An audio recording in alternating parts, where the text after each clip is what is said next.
తెలంగాణలో తక్కువ ఫీజులతో high quality results ఇస్తున్న ఏకైక సంస్థ Tirumal IAS institute. Welcome to Suman TV. Rythu Bharosa పైన రైతుల్లో చాలా డౌట్స్ ఉన్నాయి. డౌట్ నెంబర్ 1, రైతు భరోసా ఎంత ఇస్తున్నారు?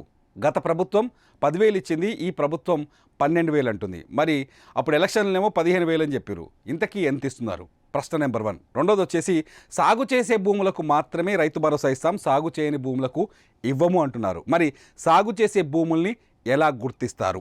ప్రశ్న నెంబర్ 2. ఇక ప్రశ్న నెంబర్ 3కు వస్తే సాగు చేసే భూముల్లో రకరకాలుగా ఉంటాయి. కొందరేమో ఈ పంట వేస్తారు, వచ్చే పంట వేయలేరు. ఎందుకంటే కొన్ని చోట్ల నీళ్ళు అందుతాయి, కొన్నిసార్లు అందాయి. సాగుకు యోగ్యమైన భూమి కూడా ఉంటుంది, కానీ ఆ భూమిలో పంట వేస్తారు, ఒకసారి వేయరు.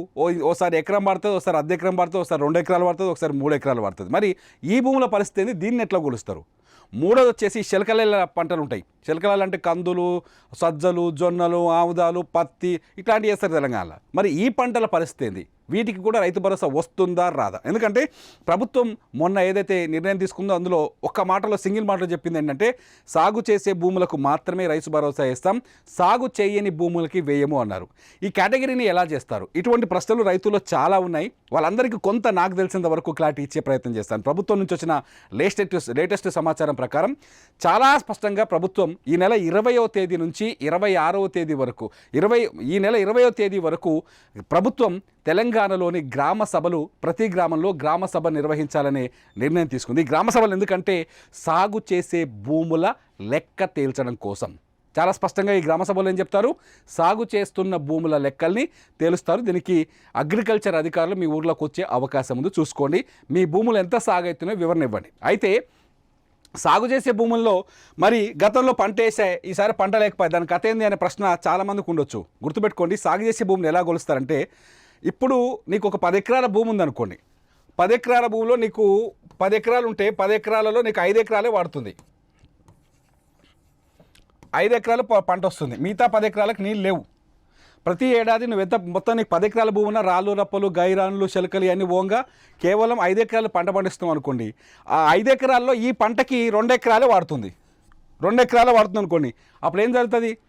ప్రభుత్వం ఎలా భావిస్తుంది అంటే, నీ 10 ఎకరాల భూమిలో సాగు చేసే భూమి 5 ఎకరాలు అయితే 5 ఎకరాలకి రైతు భరోసా ఇస్తుంది.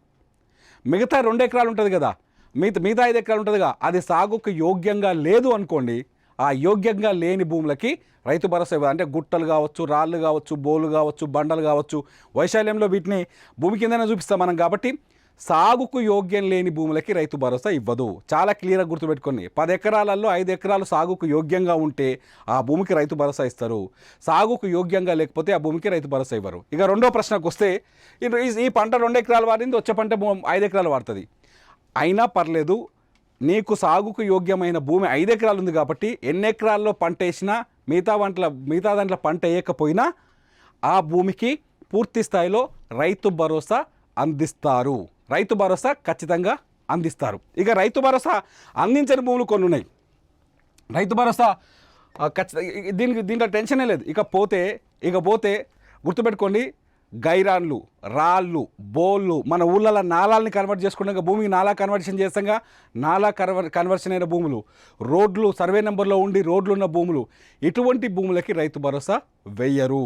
గత ప్రభుత్వం పట్టాదారు పాస్ పుస్తకంలో ఎంత భూమి ఉంటే అంత భూమికి రైతు భరోసా వేసింది. కానీ ఈ ప్రభుత్వం కేవలం సాగుకు యోగ్యమైన భూమి, ఇది చాలా క్లియర్గా గుర్తుపెట్టుకొని మీ ఊళ్ళోకి వచ్చే అగ్రికల్చర్ ఆఫీసర్లు చాలా బాగా క్లియర్గా మీరు సాగు చేస్తున్న భూముల లెక్కలు తీస్తారు. ఆ లెక్కల ప్రకారమే మీకు రైతు బంధు అందుతుంది. సాగుకు యోగ్యత లేని భూమిలో వెయ్యరు. నాలా కన్వర్షన్ భూములు కావచ్చు, వెంచర్లు చేసిన భూములు కావచ్చు, బోళ్ళు రాళ్ళు ఉన్న భూములు కావచ్చు, లేకపోతే రోడ్లు వేసిన భూములు కావచ్చు, లేకపోతే ఆల్రెడీ ఊళ్ళల్లో కమర్షియల్ చేస్తుంటారు, అంటే వేరే వ్యాపారం చేస్తూ ఆ భూమిని వ్యవసాయ భూమి కింద చూపిస్తారు కదా, అటువంటి భూములకు కూడా రైతు భరోసా రాదు. కేవలం దున్ని నాటు పెట్టి లేకపోతే ఇత్తనాలు వేసే భూములకు మాత్రమే రైతు భరోసా ఇవ్వాలని ప్రభుత్వం నిర్ణయించింది. ఇకపోతే రైతు భరోసా ఎంత అనేది అతిపెద్ద ప్రశ్నగా మారింది. గత ప్రభుత్వం కేసీఆర్ ప్రభుత్వం ఎకరానికి ఎంత వేసింది? 10,000 వేసింది కేసీఆర్ ప్రభుత్వం. రేవంత్ రెడ్డి ప్రభుత్వం ఎకరానికి 12,000 ఇస్తా అంటుంది. అంటే కేవలం 2,000 ఎక్కువ ఇస్తా అని చెప్తుంది. ఎలక్షన్స్లో ఏం చెప్పారంటే వీళ్ళు 15,000 ఇస్తామని చెప్పారు, కానీ మొన్న క్యాబినెట్ భేటీలో మాత్రం చాలా స్పష్టంగా 12,000 ఎకరానికి 12,000 మాత్రమే ఇస్తామంటే పంటకు 6,000. గతంలో పంటకు 5,000 వచ్చేది ఎకరానికి, ఈసారి పంటకి 6,000 వస్తాయి. ఏ తారీఖు నుంచి వస్తుందంటే జనవరి 26వ తేదీ నుంచి రైతు భరోసా రైతుల ఖాతాల్లో పడబోతోంది. ఎకరానికి 6,000 చొప్పున జనవరి 26వ తేదీ నుంచి రైతుల ఖాతాల్లోకి డబ్బులు వస్తాయి. జనవరి 20వ తేదీ వరకు ఏ రైతుకి ఎంత భూమి ఉంది, ఆ భూమిలో ఎంత సాగు చేస్తున్నాడు, ఎంత సాగు చేయట్లేదు, రాళ్ళు రప్పలు ఎంత ఉంది, వెంచర్లు చేసింది ఎంత ఉంది, రోడ్లు ఎంత ఉన్నాయి, ఇవన్నీ తీసేసి పొలం ఎంత ఉందని లెక్కలు తీసి ఆ పొలానికి రైతు భరోసా అందిస్తారు. ఇకపోతే మొత్తం ఇట్లా ఎంతమందికి వస్తుందంటే రాష్ట్రంలో 1,35,00,000 ఎకరాలకి 1,35,00,000 ఎకరాలకి రైతు భరోసా పడబోతుంది. అందులో 64 లక్షల మంది రైతులకి బెనిఫిట్ అవుతుంది. 64 లక్షల మంది రైతులకు బెనిఫిట్ అవుతుంది. ఇందులో అంటే 12,000 ఫ్యామిలీస్, మొత్తం 9,000